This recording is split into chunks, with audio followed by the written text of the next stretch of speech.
এদিকে রেলের রানিং স্টাফদের দাবি পূরণে অর্থ বিভাগের সঙ্গে আলোচনা চলছে, শীঘ্রই সমাধান হবে বলে জানিয়েছেন রেলপথ মন্ত্রণালয়ের উপদেষ্টা মোহাম্মদ ফাউজুল কবির খান। সকাল 10টায় কমলাপুর রেলওয়ে স্টেশন পরিদর্শনে এসে আন্দোলনকারীদের কর্মবিরতি প্রত্যাহারের আহ্বান জানান তিনি।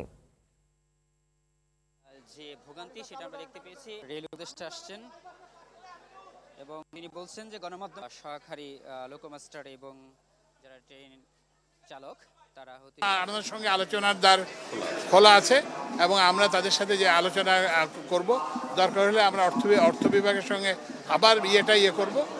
দুঃখজনক যে এতগুলো যাত্রীকে জিম্মি করে এই ধরনের একটা কর্মসূচি দেওয়া, এখানে তো সাফার করতেছে সাধারণ মানুষ।